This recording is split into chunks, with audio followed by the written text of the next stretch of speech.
Yo, Bianca, aunque todos me llaman Bia, nunca pensé que una decisión tomada en cuestión de segundos pudiera cambiar tanto la dirección de mis días. Tenía 22 años, estudiaba psicología en la Universidad de Valencia, trabajaba en una tiendita de ropa en el centro comercial Aqua y vivía en un estudio tan pequeño que si estiraba bien las piernas, podía tocar la cocina desde la cama. Mis horas valían poco, mis sueños valían mucho y mi cuenta bancaria oscilaba entre el desastre y la catástrofe.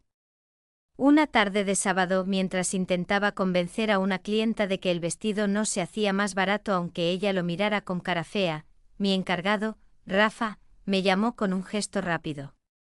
Bia, ven un momento. Tengo un trabajito que te encaja perfecto. Arqueé las cejas. Trabajo extra. Mi corazón brilló como un semáforo en verde. ¿Qué clase de trabajito? Rafa se inclinó bajando la voz. Es para cuidar de un señor mayor. Amigo de mis padres. Vive solo los fines de semana. Se cayó pintando el porche, ya sabes, cabezón como él solo. ¿Pagan bien? ¿Un señor mayor? ¿Yo cuidando de alguien? Mi experiencia más cercana era cargar bolsas y devolver blusas equivocadas. Pero el sueldo. Dios mío. Daba para pagar el alquiler sin pedir milagros. Acepté. La casa quedaba en un barrio antiguo de Benimaclet, donde las fachadas parecían abracar las calles estrechas y las bugambillas se derramaban desde los balcones como si supieran secretos. Toqué el timbre. La puerta se abrió después de unos segundos y allí estaba él. Don Mateo. Bata de algodón azul, barba gris recortada, ojos de un azul suave, de esos que parecen leerte sin pedir permiso. Se apoyaba en una muleta con un aire entre orgulloso y derrotado. Tú debes ser Bianca. Bia, corregí sonriendo con ese nerviosismo que siempre me delata. Mucho gusto, don Mateo. Llámame Mateo. Lo de don me deja aún peor la cadera. Reí. Él también. Entré. La casa olía a madera vieja, café recalentado y algo más. ¿Romero? ¿Sándalo? No sabía, pero era acogedor, casi íntimo. Los primeros fines de semana fueron simples.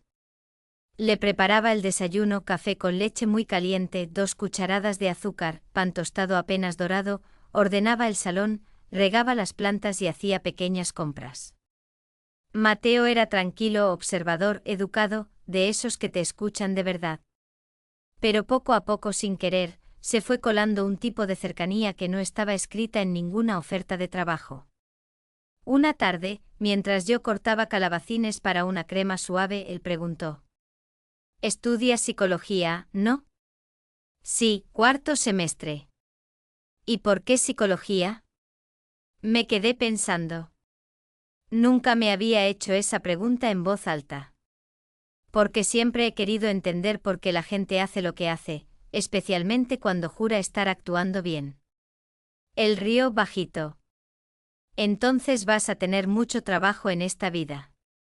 Me miró con calma, con esa serenidad que solo tienen quienes han aprendido a respirar en medio de tormentas. Tú pareces una de esas personas que ayudan a todos, menos a sí mismas. Sentí un calor repentino subirme al pecho. Fue como si hubiera dado con una puerta que yo mantenía siempre cerrada. ¿Eso fue psicología o intuición?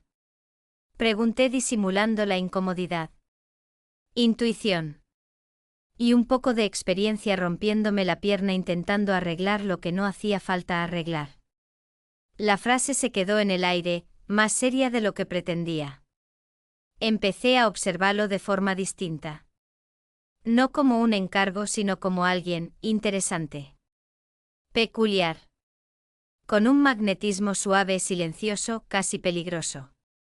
Un sábado por la mañana, mientras yo barría la terraza, escuché el ruido de la puerta corredera.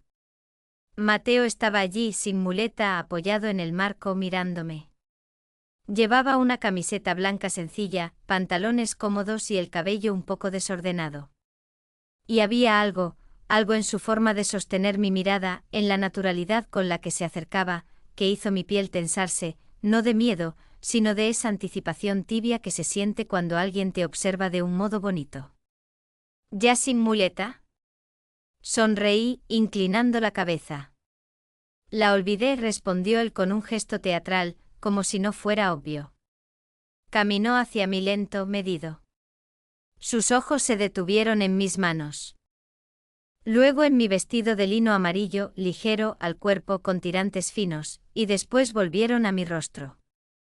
No fue descaro. Fue apreciación.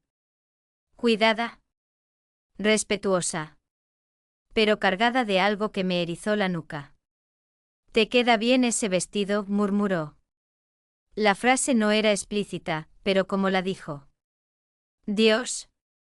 Fue peor, o mejor, que un piropo. Me quedé inmóvil un instante. Él también. Era como si una línea invisible se hubiera tensado entre nosotros. Yo no debía sentir eso. Él tampoco. Pero ahí estaba.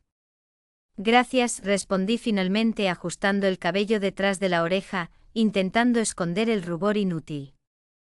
Hay algo en ti, Bia, dijo él muy bajo casi para sí mismo. Algo que devuelve color a esta casa. No supe qué contestar. Solo seguí barriendo como si el corazón no me estuviera martillando las costillas. Ese día, mientras preparaba la comida, sentí su mirada en mi espalda varias veces. No voyeurismo, no. Era un mirar como se mira a algo que se extrañaba sin saber. Y yo me descubrí gustando.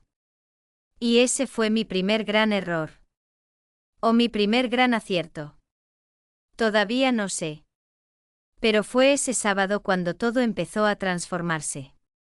Los fines de semana siguientes se volvieron una rutina que yo esperaba más de lo que admitía. Llegaba a la casa de Mateo siempre un poco antes de lo acordado, con la excusa de preparar el desayuno con calma, pero si soy sincera, era para disfrutar unos minutos del silencio de esa casa que ya empezaba a tener mi olor, café recién hecho, vainilla de mi crema de manos y un toque de jazmín del patio.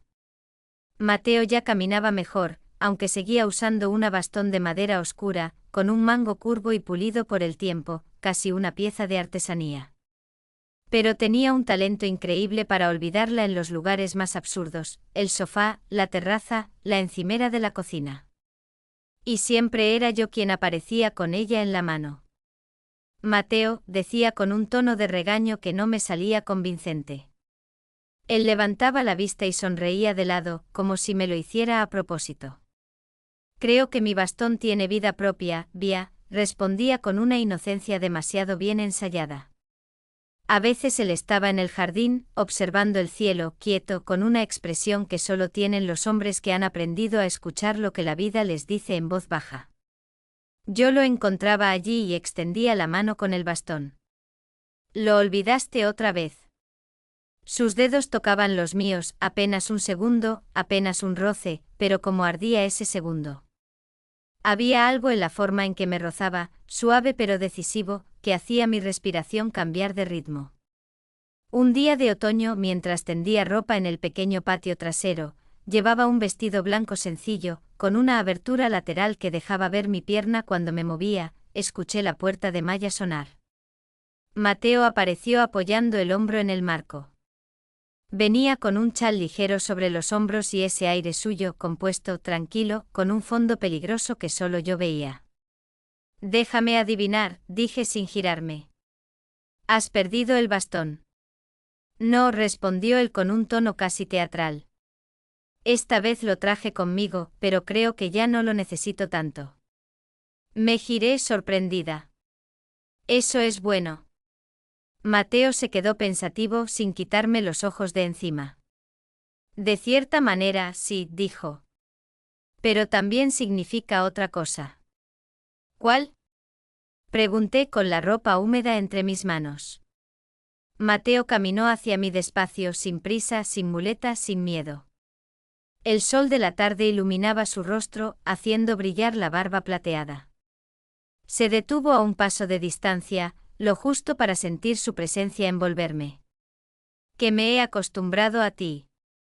La frase cayó entre nosotros como una hoja en el aire, ligera, pero imposible de ignorar. Me quedé quieta. El vestido se pegaba a mi piel por la brisa, y tuve miedo de que él pudiera escuchar mi corazón golpear. Me acostumbré, continuó, a que prepares el café de una forma que nadie más sabe. Me acostumbré a tu risa cuando digo tonterías. Me acostumbré a cómo frunces el ceño cuando olvido el bastón. Y se detuvo. Respiró hondo. Y me acostumbré a cómo me miras, como si todavía valiera algo. Esa última frase me atravesó. No era pena, no era compasión. Era reconocimiento. Una verdad íntima. Mateo, susurré, sin saber qué hacer con el impulso repentino de acercarme aún más. No tienes que decir nada, sonrió. Solo quería que supieras que a veces, las cosas buenas pasan una sola vez, y uno las pierde por miedo. Lo miré. Y sabía que tenía razón. Yo también tenía miedo. Miedo de todo lo que sentía cuando él me miraba así. Miedo de lo que significaba. Pero no di un paso atrás. Al contrario. Dejé el paño de ropa caer en el cesto, y avancé hasta que mi respiración casi rozó la suya. Olor a romero, a jabón de alecrim, y algo más, algo cálido, humano, peligroso. No eres una cosa buena, Mateo, dije despacio. Eres tú. Él soltó una risa bajita. Mi risa se incendió por dentro. Ese día, durante la cena, una receta de arroz caldoso con verduras que aprendí de mi abuela, nos sentamos en la terraza. La luz tenue, el sonido lejano de los tranvías, y un frío suave que se colaba bajo mi falda. Yo había puesto un cardigan, pero aún así mi piel se erizaba. No solo por el frío. Mateo estiró la mano. No para tocarme. No para reclamar nada. Solo la dejó abierta. Siéntate aquí. No sé por qué obedecí tan rápido. Me acomodé a su lado. Él pasó un brazo por detrás, rozando mi cintura sin apretarla, como si temiera romper un cristal. No hablamos. No hacía falta. Mis dedos jugueteaban con la orilla de mi falda, y noté cómo sus ojos bajaban un segundo, apenas un segundo, antes de volver a mi rostro. Era un tipo de mirada masculina que no asusta, solo despierta. Via, murmuró cerca de mi oído, tan cerca que la piel del cuello me vibró. Creo que viniste aquí para ayudarme, pero estás haciendo más que eso. Sonreí, recogiendo las piernas, sintiendo el temblor suave en el estómago. Entonces estamos iguales, susurré. Porque tú también estás haciéndome bien. Mucho más de lo que imaginas. Él se volvió hacia mí. Sus ojos. Dios. Esa mezcla de ternura, deseo contenido y miedo honesto. Una combinación imposible de resistir. ¿Puedo hacer algo sin arrepentirme después? Preguntó en voz muy baja. Mi corazón respondió antes que yo. Sí. Y aunque no lo besé, tampoco lo detuve cuando se acercó. Su beso fue lento, cálido, lleno de promesa y de respeto. No había prisa, ni ansiedad, ni necesidad de ir más allá. Solo labios que se encontraban como si ya se conocieran. Cuando terminamos me quedé sin saber si respirar o quedarme quieta para no romper el momento. Mateo apoyó su frente en la mía. No esperaba encontrarte, susurró. Ni yo a ti, respondí. Y lo supe. Aquello ya no era un trabajo. Era el comienzo de algo que no sabía nombrar. Algo que podía salvarnos. O destrozarnos. Después de aquel primer beso, nada volvió a ser igual. No en un sentido escandaloso ni precipitado. Fue algo más sutil, más peligroso, la manera en que el aire entre nosotros parecía tener peso, como nuestros movimientos se sincronizaban sin querer, como nuestros silencios se volvieron cómodos, y a veces demasiado cálidos. Los fines de semana se convertían en un pequeño universo que no compartíamos con nadie. Yo llegaba a la casa de Mateo con una mezcla de ansiedad y deseo suave, de esos que no arden, pero calientan por dentro como brasas. Él siempre me esperaba en la puerta apoyado en el marco con su bastón en una mano y una taza de café en la otra. «Llegas temprano otra vez», decía con esa media sonrisa que me desarmaba. El tranvía vino rápido, mentía. Siempre mentía. Yo quería estar allí. Con el tiempo Mateo dejó definitivamente las muletas. Caminaba despacio, aún con cierta rigidez, pero cada paso parecía una forma de demostrarse algo. O de demostrármelo a mí. Una mañana, mientras limpiaba la sala, lo escuché en el pasillo. Miré por encima del hombro y lo vi acercarse, con una camisa ligera arremangada y el cabello aún húmedo. Parecía más joven así, casi, vulnerable. ¿Puedo ayudarte en algo?, pregunté aunque sabía que no necesitaba mi ayuda. Solo quería verte. Me quedé quieta. Él avanzó hasta quedar a un paso de mí. No me tocó. No necesitaba hacerlo. El modo en que su mirada descendió lentamente por mi figura, mi falda plisada azul, mi blusa ceñida con botones diminutos, mis tobillos desnudos en unas sandalias suaves, tenía una delicadeza casi reverente. «Ese color te queda bien», susurró. No era un comentario inocente. Tenía algo de ese fetichismo elegante típico de algunos hombres españoles de su generación, fascinación por detalles discretos.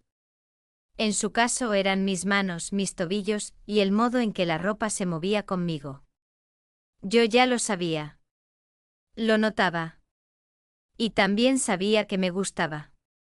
Ese día, mientras preparaba el almuerzo, sentí su mirada fija en mis muñecas mientras yo removía la olla. Un simple gesto suyo, llevar la mano a su barba, pensativo, me hizo temblar. «Via», dijo finalmente acercándose por detrás, lo suficiente para sentir su calor pero sin tocarme.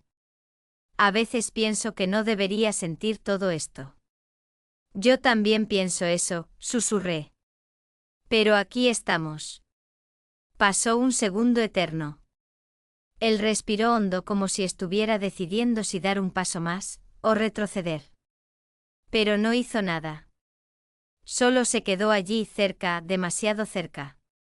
Pero lo real ocurrió esa tarde. Estaba doblando unas mantas en el cuarto del piso de arriba, cuando escuché sus pasos lentos subiendo la escalera. Giré y él estaba allí, sujetándose del barandal, sin bastón. Sus ojos brillaban con ese cansancio hermoso que tienen los hombres que han vivido mucho, y que aún desean vivir algo más. «Estás esforzándote demasiado», dije preocupada. «Estoy aprendiendo a caminar otra vez», respondió. «Pero esta vez quiero tener un motivo». Yo sabía cuál era ese motivo.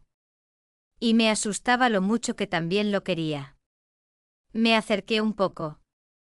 Él hizo lo mismo. Quedamos tan cerca que el aroma de su colonia, sándalo suave, casi imperceptible, se mezcló con el mío. «Mateo», murmuré. «Dime que me detenga», dijo él, muy bajo. No respondí. «Entonces no puedo», concluyó. Levantó la mano. No hacia mi cintura, como habría hecho alguien impulsivo. Él la llevó a mi mejilla, apenas rozándola con los dedos. Ese gesto simple, lento, respetuoso, tuvo más efecto en mí que un abrazo entero. Mi piel ardió. Cerré los ojos sin poder evitarlo. Y él, en lugar de besarme, apoyó su frente en la mía. «No quiero hacerte daño», susurró. «Tampoco quiero que te alejes», admití. Sentí su sonrisa, leve, cálida. Bajó la mano por mi cuello hasta mi clavícula, sin llegar a insinuar nada explícito. Solo un toque suave, como si explorara un mapa antiguo con cuidado de no romperlo. Su dedo siguió la línea de mi collar, un colgante diminuto en forma de luna. Ese era uno de sus fetiches más discretos, la joyería femenina que roza la piel. «Siempre miras esto», le dije. Porque destaca lo bonita que es tu piel, respondió sin pestañear. Sentí algo dentro de mí rendirse. Pero justo cuando nuestras bocas estaban a centímetros, el teléfono de la planta baja comenzó a sonar. Ambos nos congelamos. Mateo cerró los ojos con frustración, apoyando su mano en mi cintura por menos de un segundo, un contacto tan breve que casi pude creer que lo imaginé. Tengo que bajar, dijo con resignación. Ve. Mientras él se alejaba, mis piernas temblaban. No por miedo. Por lo que no había pasado. Pero también por lo que estaba a punto de pasar. Porque sabía, lo supe al verlo bajar las escaleras sin mirar atrás, que estábamos entrando en un territorio del que iba a ser difícil salir. Y me daba igual. El teléfono que sonó aquella tarde cambió el ritmo de todo. No porque fuese algo grave, era una de las hijas de Mateo preguntando por una factura, sino porque nos obligó a separarnos justo cuando estábamos a punto de cruzar una línea que ambos habíamos ido bordeando durante semanas. Después de colgar, Mateo tardó en volver al piso de arriba. Yo seguía en el dormitorio con los dedos aún temblando por aquel casi contacto. El sol entraba filtrado por las persianas, dejando líneas doradas sobre mi falda. Caminé hasta la ventana para respirar, pero no me calmé. No podía. Cuando escuché sus pasos de vuelta, me giré. Él subía más despacio, cargando un silencio denso, lleno de pensamientos. Al verme, exhaló como si llevara un peso enorme encima. Perdona, murmuró. A veces la vida elige el peor momento para llamar. Intenté sonreír, pero no me salió del todo. Había algo en él, una mezcla de deseo, miedo, nostalgia, como si quisiera decirme 1000 cosas y ninguna a la vez. Todo está bien, dije. No, no lo está, respondió él con esa honestidad suya que siempre daba en el corazón. No después de lo que casi pasó. La habitación se llenó de un silencio que parecía vivo. Mateo avanzó hacia mí. Lento, seguro, con ese caminar nuevo que le costaba pero que aún así, transmitía determinación. Se detuvo enfrente tan cerca que pude ver el reflejo de mi propia respiración en sus pupilas. Via, susurró. No quiero que pienses que me estoy aprovechando de ti.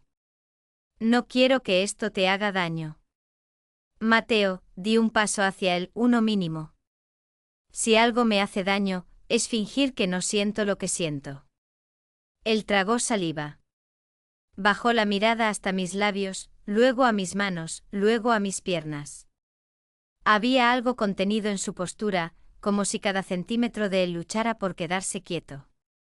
Uno de sus fetiches suaves, lo sabía por cómo me miraba, eran las piernas cubiertas por medias finas, un detalle que ese día llevaba sin intención de provocarlo. Mis medias beige rozaban la luz del sol, y su mirada se detuvo justo donde el vestido terminaba y mi muslo comenzaba a asomarse. Pero él no tocó. Nunca era él quien tocaba primero. Yo levanté la mano y la apoyé en su brazo, justo por encima del codo. Fue lo más pequeño, pero su piel reaccionó como si hubiera tocado un cable eléctrico. No puedes evitar sentir, le dije. Ninguno de los dos puede. Mateo cerró los ojos un segundo. Cuando los abrió había una mezcla de decisión y vulnerabilidad que nunca había visto en un hombre. Mucho menos en uno que había pasado por tanto. Ven conmigo, murmuró. Bajamos las escaleras despacio. Yo delante, él detrás de mí, y pude sentir su mirada recorrer la línea de mi espalda, el contorno de mis hombros descubiertos, la forma en que mi vestido se movía con cada paso. Ese era otro de sus gustos discretos, el sonido suave de un vestido ligero al caminar. Llegamos a la terraza. El aire olía a noche temprana, a tierra húmeda y al jazmín que florecía enredado en la baranda. Las luces del barrio brillaban a lo lejos. Mateo se acercó a la hamaca grande, la que colgaba entre dos columnas antiguas. Siéntate, pidió. No fue una orden. Fue una invitación. Me senté. Él se acomodó a mi lado más despacio, como si el simple acto de compartir ese espacio fuera una confesión. Pasó el brazo por detrás de mí sin tocarme, pero tan cerca que sentí el calor antes de que siquiera me tocara. Y entonces lo hizo. Sus dedos rozaron mi cintura, muy levemente. No tiró de mí. No me apretó. Solo rozó. Ese toque casi inexistente me deshizo por dentro. Via, susurró cerca de mi oído, su voz grave baja. No sabes lo que significas para mí. Creo que sí lo sé, respondí.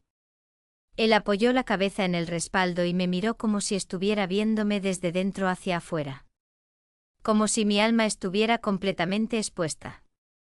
¿Puedo preguntarte algo?, murmuró. Claro. ¿Qué te asusta más? ¿Lo que sientes, o lo que podría pasar si no hacemos nada? Mi respiración se cortó. Porque la respuesta era ambas cosas. Me asusta perder algo que aún no tenemos, confesé. Él sonrió. Una sonrisa lenta, íntima, casi peligrosa. Entonces no lo pierdas. Se inclinó despacio. Muy despacio. Y yo me incliné también, casi sin darme cuenta. Nuestros labios se encontraron otra vez. Pero esta vez no hubo duda. No hubo prisa. Hubo necesidad. Hubo decisión. Sus manos subieron por mi espalda hasta mi cuello, sin insinuar nada más, pero con una intensidad que me hizo cerrar los ojos. Yo llevé mis dedos a su mejilla, rozando la barba con suavidad, sintiendo como él inhalaba mi perfume. Me senté de lado, acercándome más, la falda corriéndose apenas sobre mi muslo. Él deslizó su mano por mi brazo lenta, reverente, como si tocara un recuerdo que no quería romper. Cuando separamos el beso, quedamos respirando el mismo aire, sin hablar. El mundo allá afuera seguía su curso. Pero allí, en esa terraza antigua, bajo la luz tenue, algo en nosotros ya era irreversible. Y entonces, justo cuando pensaba que esa paz era el final del día, Mateo murmuró una frase que me heló y me incendió al mismo tiempo. Via, hay algo que no te he contado. Algo que puede cambiarlo todo. Y su mirada dejó claro que no era algo pequeño. Ni simple. Ni seguro. Algo estaba a punto de romperse. O de revelarse. Y yo no sabía aún cuál de las dos cosas sería. Cuando Mateo dijo que había algo que no me había contado, sentí como el aire en la terraza se volvía más denso, casi pesado. Él seguía con la mano en mi cintura, pero ya no por deseo, ahora era como si buscara sostenerme, o sostenerse a sí mismo. No quiero que te asustes, dijo al fin. Dímelo, susurré intentando mantener la calma. Respiró profundo como quien se prepara para una confesión. Su mirada se volvió seria, llena de una tristeza antigua que parecía no tener nombre. Via, yo no estaba pintando el porche cuando me caí, dijo despacio. No fue un accidente cualquiera. Fruncí el ceño. ¿Qué quieres decir? Me caí porque tuve un mareo fuerte. Uno de los que ya venía teniendo desde hacía meses. Y bajó la mirada al suelo, los médicos aún no encuentran la causa exacta. El silencio me golpeó más que sus palabras. ¿Estás enfermo?, pregunté con un hilo de voz. Él levantó la vista. Sus ojos tenían esa vulnerabilidad que no había visto nunca, ni siquiera en las tardes más solitarias. No lo sé. Solo sé que hay algo que no va bien. Y que su voz se quebró un poco, no quería que tú te acercaras a mí sin saberlo. Mi corazón se apretó. El viento del jardín movió las hojas del jazmín, dejando caer un aroma dulce que contrastaba cruelmente con el peso de aquel momento.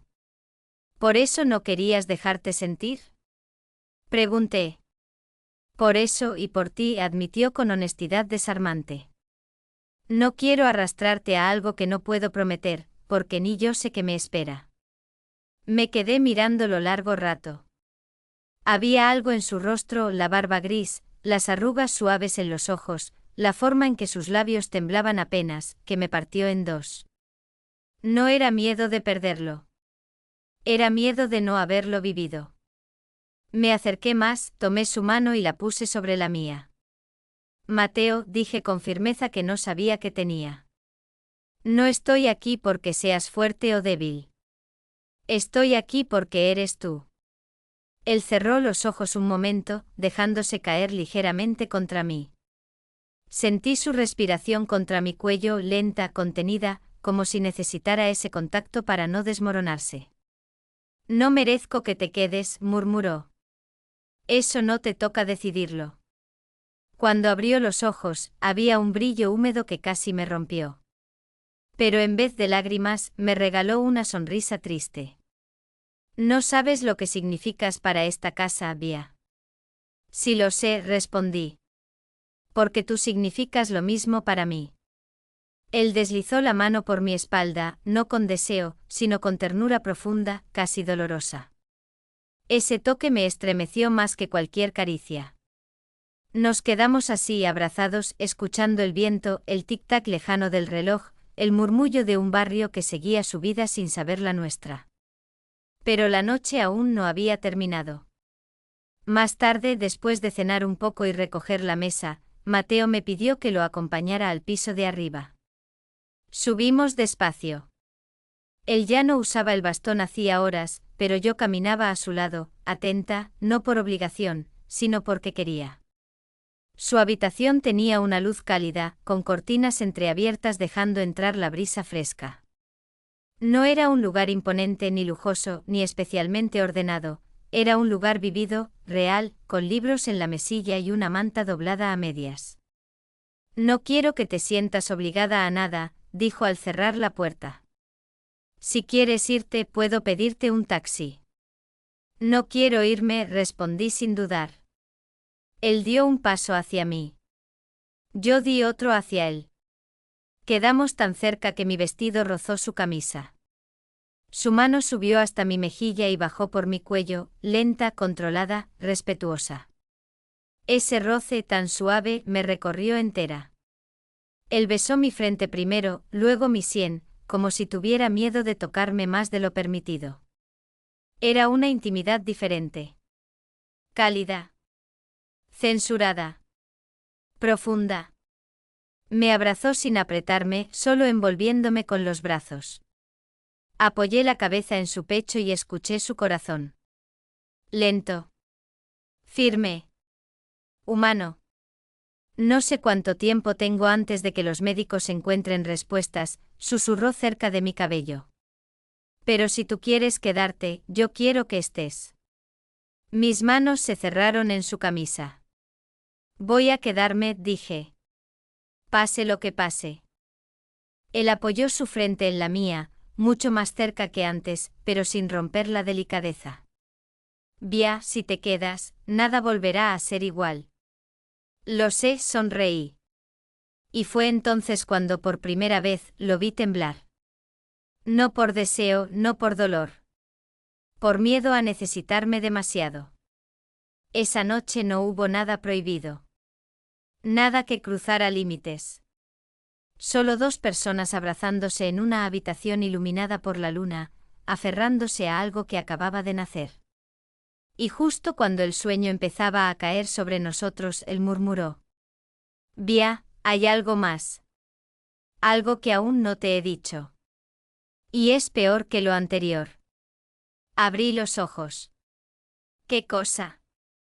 Pregunté con el corazón detenido. Mateo tragó saliva. Buscó mi mano. La apretó. Creo que alguien no quiere que yo mejore. Y tengo pruebas. Mi sangre se heló. Esa frase cambió todo. Todo. La historia no estaba terminando. Estaba comenzando.